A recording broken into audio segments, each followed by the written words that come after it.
You go to that battlefield, you go to any of these battlefields, you'll see battles over whether the country as founded would survive or not. The casualties were over 700,000 in a nation of 24 million people. A nation of those battles were for what? Two reasons: to preserve the Union and to end slavery. That's why if people don't know history, they just keep talking about, oh, well, it was founded by white this and, national. No, we were founded by great men who couldn't resolve a problem that existed not only in the United States, but throughout the entire world, including in the Middle East, including in Africa, still going on in Africa and the Middle East, by the way. It's horrendous, and nobody talks about it but me.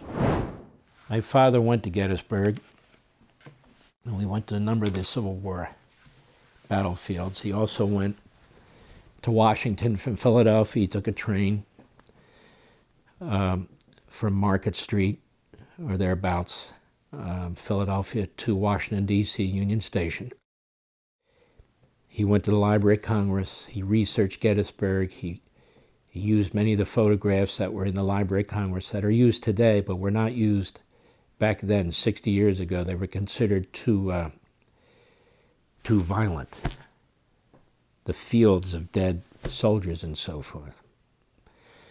And he really had nothing but tremendous regard for Abraham Lincoln and the founders. And the truth is, I have hanging, and we're not going to show it, but I have hanging in my, I guess I call it an office, where I write my books and so forth, the last drawing he ever made. He was thinking of another book. He was sick. He had cancer throughout his body, could barely draw. And yet he drew, and you could see the shakes. And he drew the assembly, that is the Second Continental Congress at Independence Hall, with different founders standing up. He tried to color it in. It didn't work out that well, but I knew he wanted to write a book on that. The books my father did for the youth, young people, was his concern even then about the lack of patriotism and support for the country. He could see it.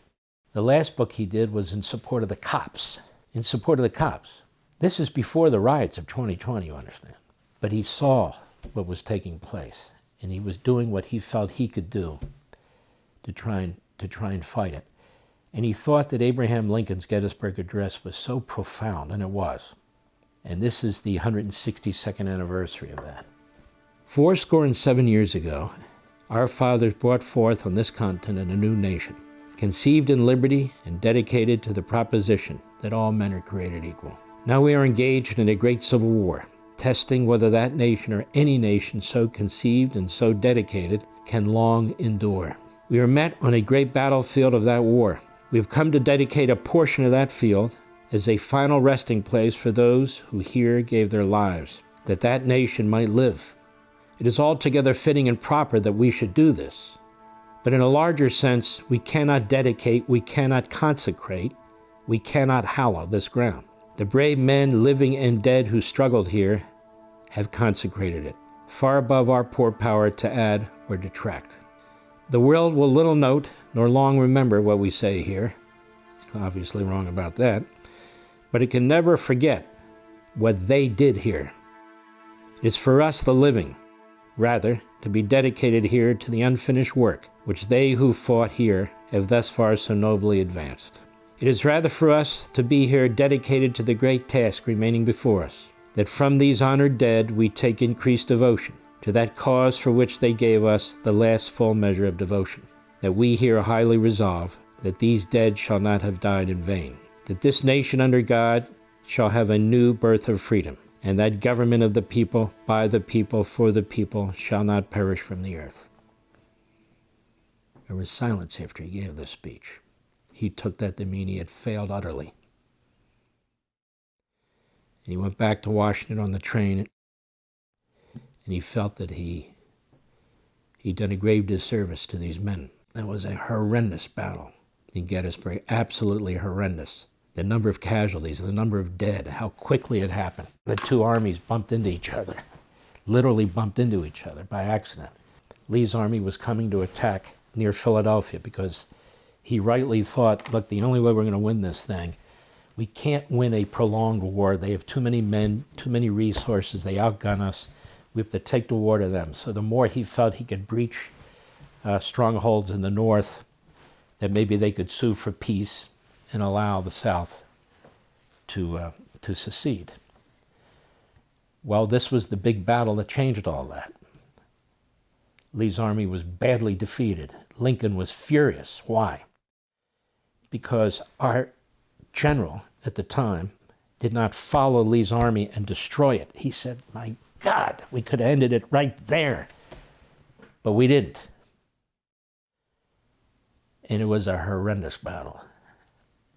If you go to that battlefield, you go to any of these battlefields, you'll see. And these were battles over whether the country as found it would survive or not. And I want to remind you, the casualties were over 700,000 in a nation of 24 million people. A nation of 20, those battles were for what? Two reasons: to preserve the Union and to end slavery. That's why if people don't know history, they just keep talking about, oh, well, it was founded by white this and, national. No.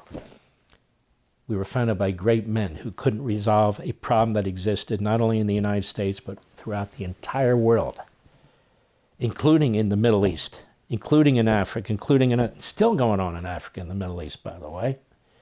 It's horrendous, and nobody talks about it but me. Now everybody will talk about it, and that's a good thing. Good thing. But not enough people do. And so that was, he would later learn, as the reviews came in, it took a little bit of time, that this was considered an enormously important speech. Just what was needed: brevity and profundity, all in a very short speech. Abraham Lincoln. For all this and much more, sign up for Levin TV.